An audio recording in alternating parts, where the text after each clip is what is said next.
여름교회 아침 말씀 묵상 시간입니다. 오늘도 여러분의 삶에 하나님의 사랑과 축복이 넘쳐나기를 기원하면서 마음을 하나로라는 말씀으로 함께 은혜 나누기를 소망합니다. 마음이 하나가 되면 하나 되고 일을 이루기 위한 목표와 방법이 같아집니다. 10사람이 저마다 아무 열심히 일했다 해도 하나가 되어 일하는 것과는 그 열매를 비교할 수 없습니다. 그러면 과연 어떻게 해야 여러분이 하나의 마음을 이룰 수 있을까요? 첫째로 같은 시각으로 바라봐야 합니다.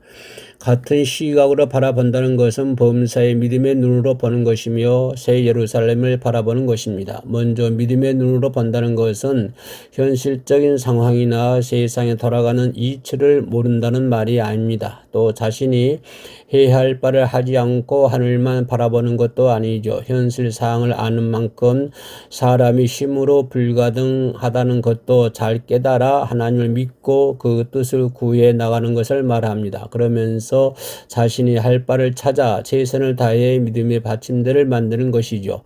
다음으로 같은 시각을 갖기 위해서는 새 예루살렘을 바라보라 했습니다. 모두가 한마음이 되려면 천국 중에서도 새 예루살렘을 다 함께 바라보아야 합니다. 이것은 아버지 하나님의 가장 큰 소망이며 진정한 의미에서 주님의 핏값을 찾아드리는 것이기도 합니다. 하나님께서는 여러분을 새 예루살렘에 이끌기 위해 경작이 끝나는 마지막 순간까지 포기하지 않습니다.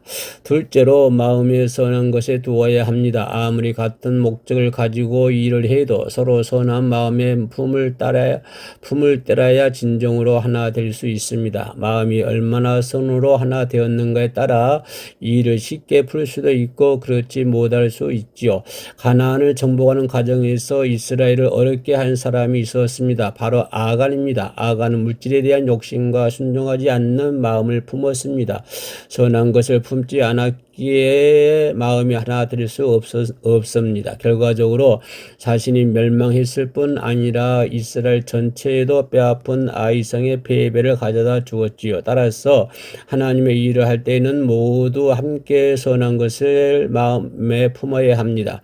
하나님께서는 가장 중요하게 여기시는 것은 선한 향입니다. 누가 더 옳고 그른지, 당장에 누가 열매를 더 내고 덜 내는지 이런 것이 핵심은 아니죠. 하나님께서는 서로 존중하고 이해하며 섬겨주고 용서하기를 원하십니다. 이렇게 하나님을 닮은 자녀들이 선한 마음으로 하나 되어 일할 때 그 열매를 하나님께서 책임지십니다. 성령의 음성을 들려주셔서 안 될 것도 되게 하고 될 것은 더 잘 되게 하시는 것입니다. 여러분 모두 한마음 한 뜻을 이루어 하나님 나라를 크게 이루며 영육간의 풍성한 축복의 열매를 거두시기를 주님의 이름으로 축원합니다. 오늘도 우리를 지키시는 우리 주 예수 그리스도를 높이 찬양합니다. 샬롬.